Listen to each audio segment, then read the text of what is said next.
Hey guys, welcome back to the channel. Today we are at a Christmas tree farm, and not for the reasons you think. I'm not here to get a Christmas tree. Enjoyed the experience of going and cutting. Sounds close to that.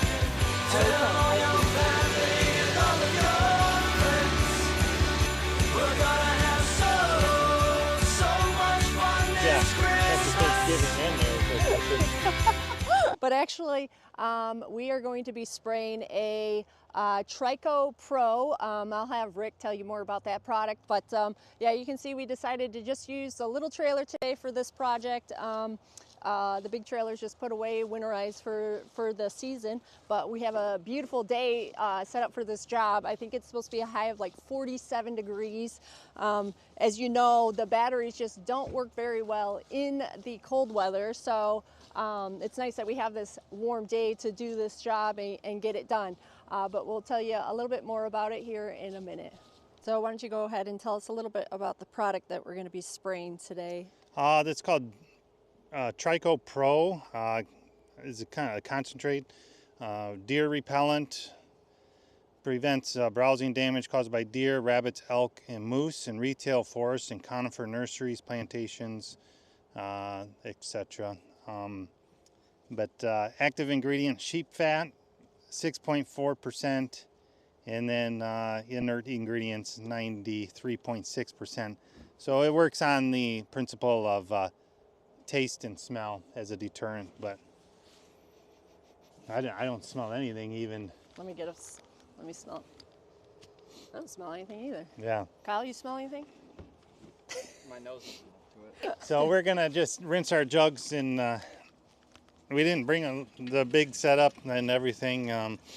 Kind of tight quarters here. Plus, this product we're gonna apply it at 1.5 gallons per acre straight solution. It's kind of recommended that way. So, but it's a little thick, so I figure we'll just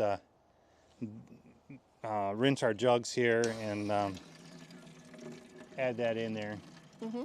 So we'll rinse our jugs so they're clean, and then add this to our mix. That'll dilute it a little bit, make it a little bit easier to pump, I think. So. All right. All right. We decided to use what drone today? The T50. Okay.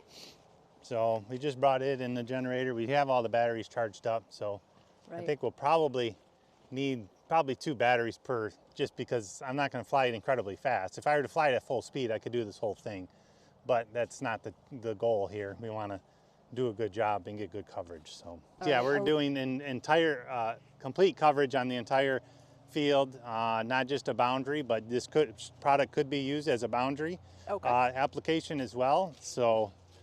Level low.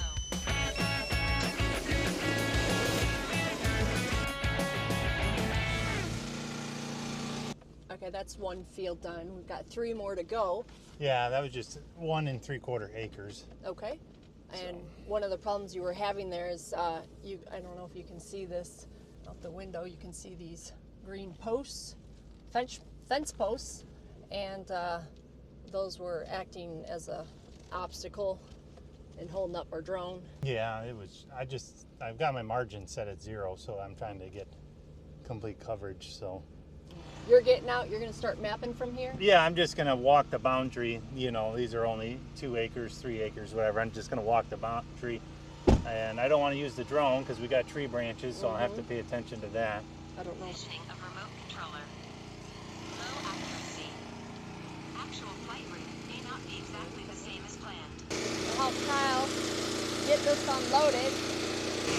Little trailer's nice for these tiny little jobs. It don't take really a lot of equipment necessarily, but it takes a lot of moving around. So you just need the bare necessities to get this job done, and so the tiny trailer kind of works out great.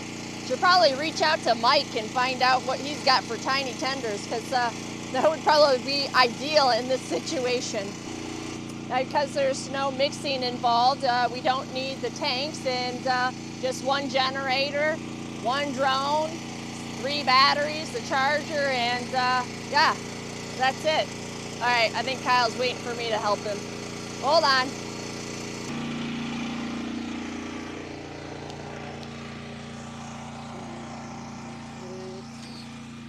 Here? Here's good. Okay. That likes to be said. Today we're just working with the 1T50, getting the job done. So, been very happy with this drone and the upgrades that it has provided for our business. Thank you, Kyle.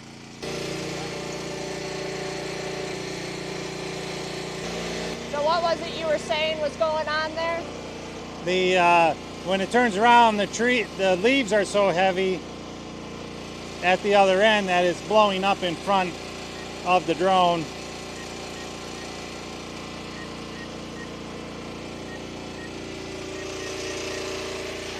Yeah, so I just got a screen record of it there, so Okay, thank you. of it turning around and the leaves blowing up in front. Gotcha. Okay, so we are on to our third field, and Rick is just out here mapping right now. I'm gonna, catch up with him, and hopefully he's gonna be able to show me some deer damage here. He said normally this species doesn't, this type of pine tree doesn't get bothered, but he said they bother them here. So they don't look as bad as some of the other ones, but he wants them sprayed regardless. So right. I'm hoping it works out and it works well, and he can do this and not have to monkey with the fencing as much, hopefully. So right. So using this product, how long would it be good for? How long is it effective? the label says 6 months. Up to 6 months? Yeah. Okay. So I'm sure there's variables that play into that, but it's probably one of the stronger that I've used. So, but it's the first time we've used it, so I guess we'll see. Yep. But it is pretty expensive, like $80 a gallon. So. Sure. Now and then you're putting a gallon per acre, right, or a gallon and a half. That's it's quite a bit. yeah, $100 an acre. So well, each Christmas tree is worth how much, right? And every time one's $100? damaged, yeah. Now he was spraying this himself before, but he was using a backpack. he was using a backpack sprayer and had used some other products. This one came recommended from another tree farm. Okay.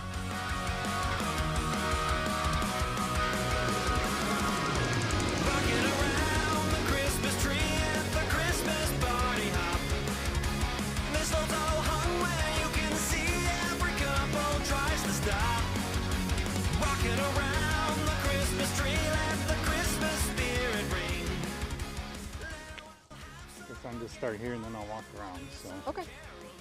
from the fence post that way. Oh, okay. I see. Yeah, I see. not those. Not these. How come not these? Different variety of tree that they don't seem to bother, I guess. So. Okay. Okay. Rick was going to show us some of the deer damage, so you can get an idea of what can happen to some of these trees here. Yeah, watch your step. Okay. Yeah, so the rubbing is a big problem. Mm-hmm. So that's probably coming from bucks, I would think. But you can see the trees, they're thick up top, but thin on the bottom. They actually come in and eat the branches and off the bottom, so you can see so this would have been a nice tree, is all thinned out on the bottom. So Right. Just out of curiosity, I want to see what.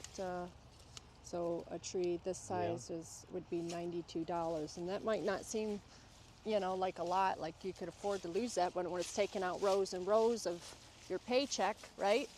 right. Adds up after a while. You can really see can it see in the that other one. field up there, and maybe we'll grab some pictures on the way out, but the branches are chewed down. And you can see that here, but these are a little bit more mature, and I think they like the younger Saplings, do yeah, they call them? Yeah. Right. So that was the main goal today, was try to get some protection on the older trees. So yeah, 125. Mm-hmm. And that's about, I remember is going out and getting trees. So the variety of Christmas tree you want, the price has changed, and Sure. they probably have them priced accordingly with the value that they're have on them. So I mean, there's really nice selection of really tall and big ones, and Mm-hmm. if you look down through there, so I wonder how much that big one is. Well, let's go check it out. 125. I have a confession to make. What's that? We never went to a Christmas tree farm to get a Christmas tree. Ever. We always did growing up, but I don't know, probably about halfway through my childhood years, we had opted out and went with the fake trees. All right, what's so that? This is How a many? That's 13 like a- footer or plus. It says $220, Okay. but I don't know. I think I always enjoyed the experience of going and cutting. We went to a local farm, and you were allowed to drive your vehicle down the trails. You know, here they're set up more for wagon rides, and they haul it back for you. But you know, so we'd go out and pick out a tree and cut it and throw it in the back of a pickup truck. And my dad didn't opt for all the fancy shaking the needles and getting them wrapped. You know, a lot of people shake them, you know, and get them wrapped so they can put them on the top of their vehicle. But we just threw it in the old farm truck and piled in there, and away we went. And the smell, the aroma is something that I miss. So. All right, you guys, thanks for watching today. Make sure you like and subscribe, and we'll see you on the next one. Merry Christmas. Yeah. Maybe I should say, yeah, Happy Thanksgiving and Merry Christmas. Don't Yeah, celebrate try it Christmas too early.